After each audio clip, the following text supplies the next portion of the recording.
بسم اللہ الرحمن الرحیم اللہم صلی علی سیدنا مولانا محمد مبارک وسلم وصلی علیہ۔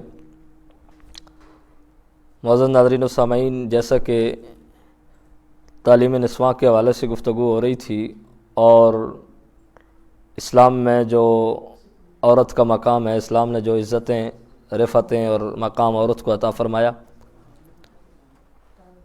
اس پر ہم گفتگو کر رہے تھے۔ پچھلا جو سوال تھا وہ یہی تھا کہ مخلوط نظام تعلیم، مرد و عورت کا اکٹھے تعلیم حاصل کرنا، اس پر کچھ گفتگو ہو چکی۔ اب جو ہمارا دوسرا سوال ہے، ہم اس کی طرف بڑھتے ہیں کہ اسلام کس حد تک عورت کو تعلیم حاصل کرنے کی اجازت دیتا ہے۔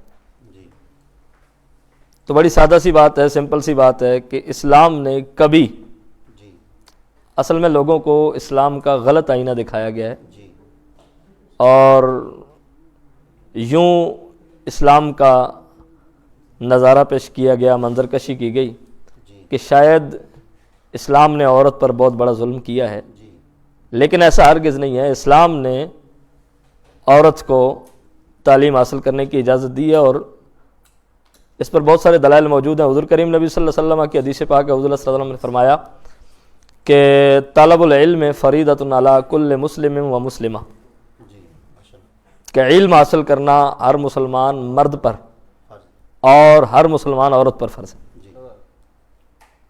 تو اسلام تعلیم نسواں کا مخالف نہیں ہے، اسلام اس نظام کا مخالف ہے کہ جس میں بے حیائی کو فروغ ملتا ہے، جس میں ایسی فحاشی اور عریانی کا ماحول بنتا ہے کہ جو اسلام کی اقدار کو ختم کرنے والا ہے۔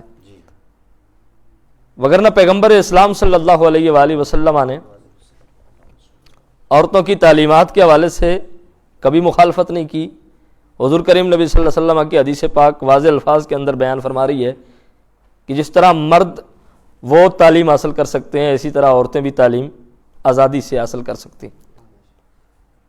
جو اسلام نے مرد اور عورت کو علیحدہ علیحدہ تعلیم حاصل کرنے کی ترغیب دی، اس کی وجوہات یہ ہیں کہ آنے والے جو بھیانک نتائج تھے ان سے بچنے کے لیے۔ وگرنہ آپ حضور کریم نبی صلی اللہ علیہ وسلم کی ازواج مطہرات کی زندگیاں دیکھ لیں۔ ام المومنین سیدہ کائنات سیدہ عائشہ صدیقہ سلام اللہ علیہا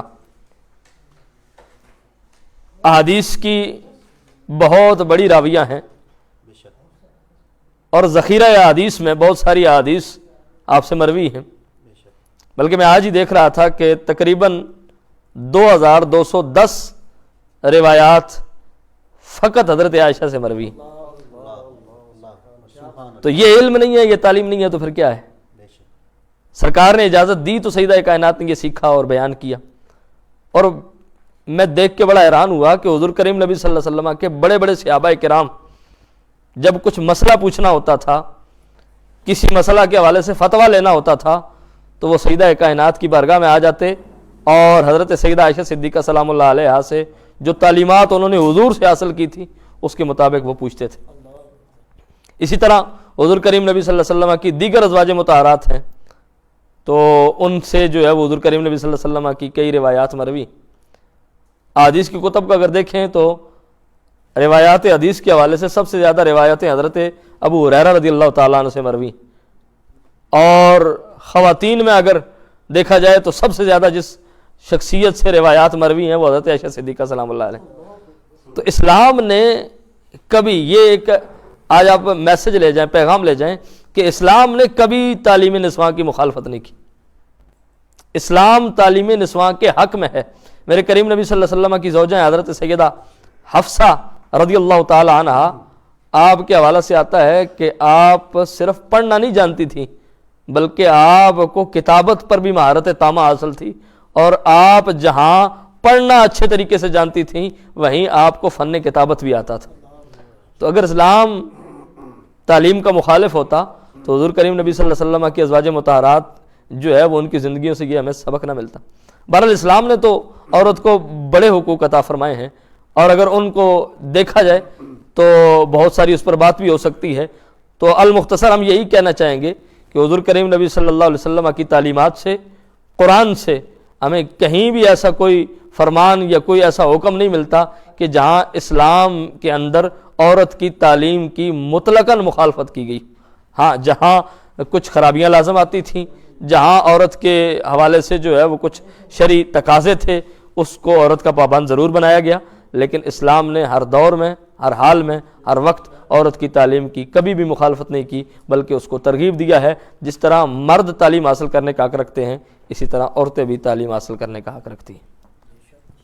جی ناظرین و حاضرین، آپ دیکھ رہے ہیں، آپ سن رہے ہیں وفاق نیوز کے اس پلیٹ